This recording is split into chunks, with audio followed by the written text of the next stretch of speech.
Great night tonight. In so many ways, the atmosphere was unbelievable. The game was kind of what you would have expected. Um, I think it would have been hard for me to ask a group of guys to play any harder than they played. I thought they just battled their tail off and met the physicality of San Diego State. They just kept guarding and guarding and guarding and not getting frustrated. And, finally we kind of separated a little bit and, guys made huge plays. I mean, Tanjay, Roddy, and I thought, we played great. And then about 3.5 minutes to go or whatever, furious comeback. And, we obviously didn't handle the pressure very well late, but our guys hung on. And what an unbelievable win. What an unbelievable atmosphere. And I'm really, really proud of the guys. How's your heart rate? I'm getting a little too old for this, man. I know I've got like a little bit of gray hair and whatever. I'm sitting there with about 3.5 minutes to go. And I know that team down there and that program, they're just going to keep coming. And, I don't know. Kendall Moore's such a tough guy, but probably maybe shouldn't have put him back in that scenario. He wanted to go back in, with his ankle and stuff because he's so tough. But obviously, and then they made us pay every time that way. But you know what? Like we said the other night, okay, we didn't make that extra play tonight. We made another play. That one more play we had to have to win the game. I know your style is you don't like to call a timeout in those situations. Is that about the trust you have in your team to remain calm in the chaos? Yeah, I mean, I think that, you want to get the ball in the right guy's hands, and I think sometimes, I don't like to call timeouts in those scenarios. Sometimes when you do, it allows the defense, to set. They maybe try to take the ball away from somebody. They try to talk. They maybe have an opportunity to throw you out of rhythm. Quite honestly, I probably should have burned a lot of times. I burned my last one when we scored the go-ahead bucket. You know what I mean, right there. And I didn't. But I don't like to because I trust our guys, and I think the ball's going to be in the right player's hands, and we're going to make a good decision. And had I called one, I don't know that I would have got a better look. How big was that charge that John was able to draw right before halftime? Huge. Possessions, then obviously you guys come out in the second half and then spark a little run. It's huge. I thought John Tanji was phenomenal, tonight. And, maybe I started him the other night, Earl Robertson, he had 31, and he was huge, again for us tonight. But I thought, Matt Bradley's a terrific player. I thought John's defense on him for a period of time was absolutely phenomenal.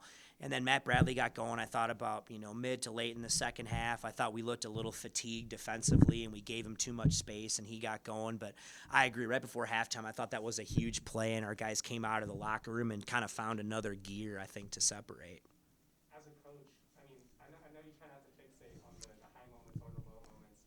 Was it nice to see David get that redemption moment, especially after, coming up short in a chance? Pretty cool, isn't it? And he's such a great young man, and he's grown so much. Obviously as a player, but just emotionally handling everything, and to come out, and you saw him. He was exhausted. He gave everything he had, tonight, and was just not going to be denied, and that's just who he is. And so, yeah, I think you saw that, and it's cool when you see guys do that and fight through it. To have that kind of moment, in the next game, I think is really cool. James Morris came over on the final possession to kind of help challenge their shot or whatever. He had a pretty good game, battled physically at some moments offensively. What did you see from him against a really physical team? He was awesome. You can see, he's really makes a huge difference for us on the defensive end. His physical plays, and I thought even the play he made, he came over in the first half and walled up Mensa, and they called it a foul and whatever. That's what we need from him, and he's embracing that. He obviously had a couple key buckets for us too, but his defense has really, really changed us, and his physicality. If you're going to play against that team and compete, you better bring it physically, and that's one thing you can count on James to do. Got 13 minutes out of Thistlewood today. Was just still trying to get his feet back under him after coming back from that injury. Yeah, I think so. And he played really hard. He's always talking. He's a great leader, and so it's good to have him back that way. And yeah, he missed 4 games and missed some time, so it'll take a little bit. But I thought he looked pretty good out there. So yeah, he's going to be a big piece, and he's a guy that can knock down some shots for us. Talk about that physicality. David was just saying, the guys really, really bought in. Is that something you've seen them that buy-in grow throughout the year and kind of culminate to me? I think so, and I think you got a veteran group too who kind of knows what it is, right? Who's played in these games, and you play so many different kinds of styles. And this is a physical team. The way they rebound, the way they attack the paint, just the way they play in general. And our guys know that, and so we have a veteran group, and they also know when you're playing in a conference game like this time of the year with everything that's on the line right now, they know what it's going to be, and there are no choices. You know what I mean? You got to meet it, and you got to stick your nose in there, and you got to play. And I think these guys embrace that. What are the emotions of going from up 20 to almost losing the foul man and win? Is it relief, excitement? What's it like for you? How much time we have? Like, it happens so fast. You know what I mean? It's like it happens so fast, but it's like, man, I just.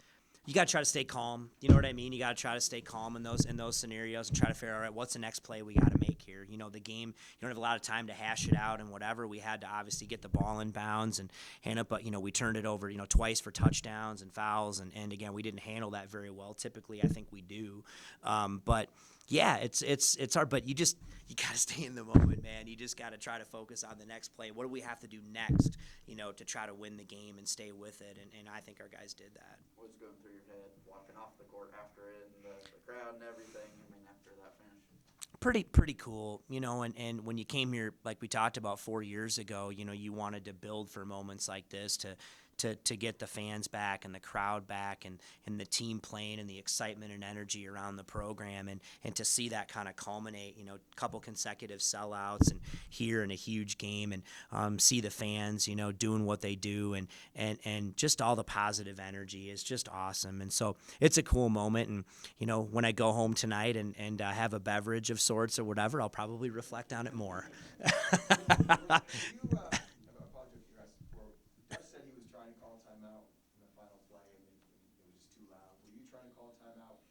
I actually, a lot of times, I like to call a timeout defensively in that situation, to get set. Our guys handled it well.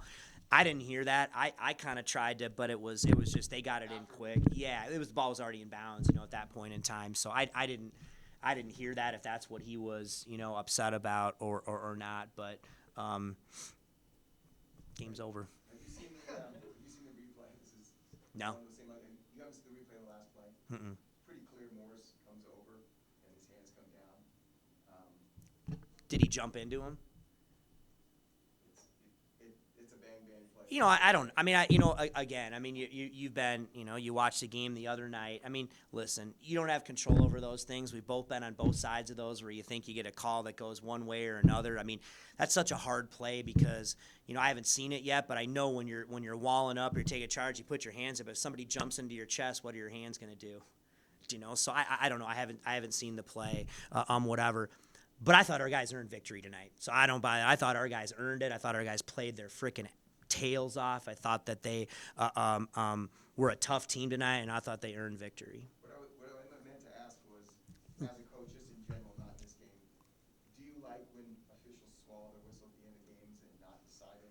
I don't know that they swallowed it. I haven't seen. I like, you got to call what's there and stuff like that. But listen, like all these games that come down to the wire, it's like last night. We lost the game in Laramie the other night. I don't want to hear anything about, people want to say officials, this and that or whatever. There's a lot of possessions in the game. There's so many things that go into winning or losing, and you don't have control over all those things. You just got to play. Nico, if you're not calling timeouts to set up plays, how are you watching those final 13 seconds? When they take the lead, you take the lead, they get a final shot. What are you watching? What are you looking for?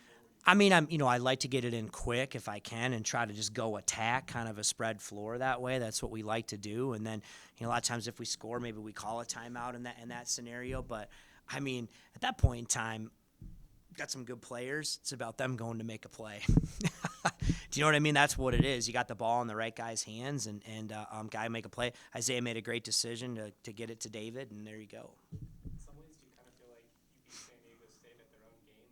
This is kind of like a classic San Diego State style defensive game. Neither team scored 60. Yeah, and then that's kind of what they do, right? I mean, that's one of the best defensive teams in the country. I mean, they are terrific. They are very, very hard to score against. They play their game. They know who they are. And so, you're going to have to meet that to have any chance to beat them. They're not going to allow you to play a pretty, free-flowing game. And so, again, I thought our guys did that tonight.